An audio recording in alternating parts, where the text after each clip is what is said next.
Bukan bencana banjir atau badai, bahkan gempa bumi, melainkan gelombang panaslah yang menjadi bencana paling mematikan di Australia.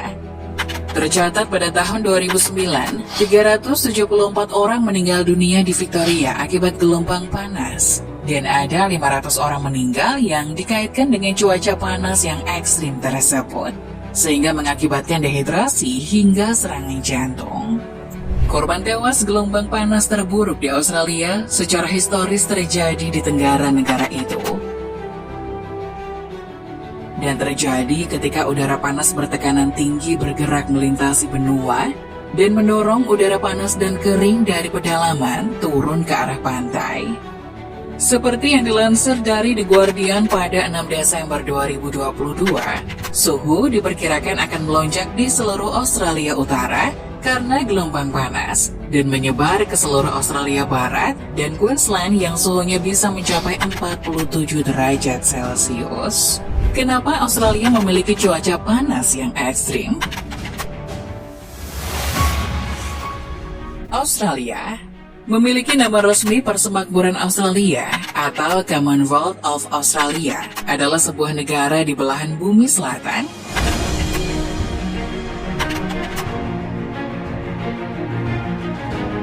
yang terdiri dari daratan utama benua Australia, Pulau Tasmania, dan berbagai pulau kecil yang tersebar di Samudra Hindia dan Samudra Pasifik.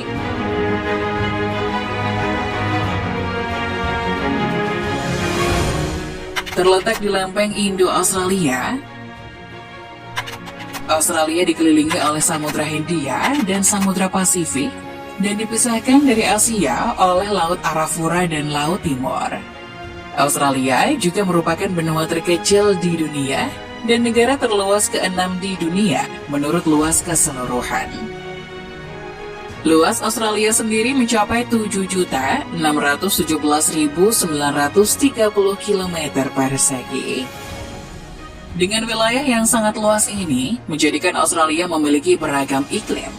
Namun, sebagian besar wilayah Australia adalah gurun, sehingga sudah pasti memiliki cuaca yang kering dan panas. Wilayah gurun tersebut berada di Australia bagian tengah, yang menjadikannya memiliki iklim gurun. Iklim gurun tersebut mencakup sekitar 18% dari luas wilayah Australia. Akibatnya, wilayah ini menjadi benua terkering di dunia setelah Antartika. Hanya sudut tenggara dan barat daya yang memiliki iklim sedang dan tanah yang cukup subur. Sedangkan bagian utara negara ini memiliki iklim tropis yang memiliki padang rumput. Australia memegang banyak rekor terkait panas, yakni pernah menjadi wilayah dengan iklim musim panas terpanas di dunia dan wilayah dengan intensitas sinar matahari tertinggi di dunia. Karena Australia adalah benua berukuran sedang dan terpisah dari wilayah kutub oleh Samudra Selatan, Australia tidak terkena pergerakan udara kutub yang sangat dingin selama musim dingin. Akibatnya, musim dingin di Australia relatif ringan, dengan kontras yang lebih sedikit antara suhu musim panas dan musim dingin. Seperti yang dilansir dari halaman situs Kedutaan Besar Australia di Indonesia, bahwa pada tahun 1910 hingga 2004, suhu rata-rata di Australia meningkat 0,9 derajat Celcius. Australia telah mengalami lebih banyak gelombang panas dan sementara salju semakin berkurang. Sejak tahun 1950, curah hujan tahunan berkurang di pantai timur dan di selatan benua, namun meningkat di barat laut. Kekeringan menjadi semakin parah dan kejadian curah hujan ekstrim makin meningkat di timur laut dan barat daya sejak tahun 1970-an. Gelombang panas ekstrim yang terjadi di Australia juga tidak lepas dari fenomena El Nino. El Nino adalah fenomena pemanasan suhu permukaan laut di atas kondisi normalnya yang terjadi di Samudra Pasifik bagian tengah dan timur. Peristiwa ini berpengaruh pada pola sirkulasi angin yang mendorong air hangat ke arah barat menuju Australia. air laut yang lebih hangat juga menimbulkan resiko pada terumbu karang di Great Barrier Reef yang dapat memutih secara massal dan kemudian mati. Great Barrier Reef merupakan kumpulan terumbu karang terbesar di dunia yang terdiri dari 3.000 karang dan 900 pulau yang membentang 2.600 km di lepas pantai Queensland di timur Laut Australia. Fenomena El Nino ini terjadi antara pesisir barat Amerika Latin dan Asia Tenggara, tapi efeknya dirasakan seluruh dunia dan kerap berujung pada bencana alam. El Nino menyebabkan curah hujan tinggi di Amerika Latin, namun belahan bumi lainnya terancam kekeringan. Meskipun tidak ada efek El Nino yang sama, di Australia umumnya berdampak dengan kurangnya hujan, suhu panas yang meningkat, kedalaman salju yang menjadi dangkal, dan resiko kebakaran yang lebih tinggi. Di tahun 2019, Australia sudah mengalami tahun paling panas dan paling kering dalam sejarah, dan membuat terjadinya kebakaran semak yang sudah memakan korban begitu banyak, mulai dari warga, properti, satwa liar, ekosistem, dan lingkungan. Sebelumnya di tahun 2016, suhu terpanas di dunia juga pernah tercatat dalam sejarah, yaitu ketika terjadinya fenomena El Nino yang membuat suhu permukaan laut naik 1,2 derajat Celcius. Pada saat itu di Australia sendiri, tak kurang dari 7.000 hektar lahan bakau di Teluk Carpentaria di antara negara bagian Queensland dan Northern Territory mati dalam waktu 1 bulan. Sementara itu, Great Barrier Reef mengalami pemutihan. Ini dikonfirmasi melalui pengamatan udara dan satelit di sepanjang 700 km garis pantai Australia. Dilansir dari situs BMKG, El Nino memiliki dampak yang beragam dalam lingkup skala global. Beberapa negara di kawasan Amerika Latin, seperti Peru, saat terjadi El Nino akan berdampak pada meningkatnya curah hujan di wilayah tersebut. Di benua Amerika, El Nino membuat peristiwa alam seperti badai, hujan, dan banjir semakin banyak terjadi. Namun di Asia Tenggara dan Australia, dampak dari peristiwa ini adalah kebakaran hutan dan lahan, serta suhu air laut yang semakin hangat. Selain fenomena El Nino, ada lagi fenomena La Nina. La Nina sendiri adalah fenomena mendinginnya suhu permukaan laut di Samudra Pasifik bagian tengah dan timur di bawah kondisi normalnya. Di Australia, La Nina membuat suhu lebih dingin pada siang hari dan memicu cuaca lebih basah serta meningkatkan potensi siklon tropis. La Nina pada 2020 telah menyebabkan banjir besar di Australia dan memaksa ribuan orang mengungsi. Setelah 2019, Australia dihantam gelombang panas. Tahun berikutnya langsung diterpa bencana banjir. Peristiwa La Nina ini berlanjut hingga Oktober tahun 2022 kemarin.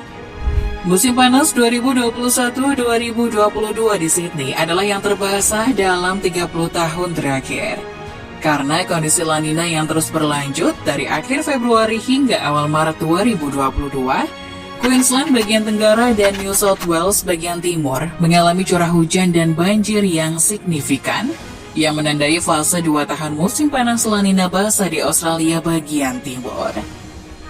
Setelah banjir pada Juli 2022 di New South Wales, La Nina dinyatakan sekali lagi untuk musim semi karena curah hujan yang lebih tinggi dari rata-rata yang tercatat pada bulan Oktober di New South Wales, menjadikannya peristiwa La Nina ketiga berturut-turut. Setelah 2 tahun diterpa fenomena La Nina, tiba-tiba awal Desember tahun 2022, Biro Meteorologi Australia mengumumkan akan terjadinya gelombang panas. Menurut laporan ABC Australia, gelombang panas akan melanda antara Boxing Day dan malam tahun baru. Hal itu meningkatkan resiko kebakaran rumput dan memicu penyakit terkait panas selama liburan Natal dan Tahun Baru. Semua ini diperburuk dengan kondisi warga Australia yang tidak siap menghadapi gelombang panas, akibat baru saja bergulat dengan cuaca hujan ekstrim yang menimpa wilayah tersebut.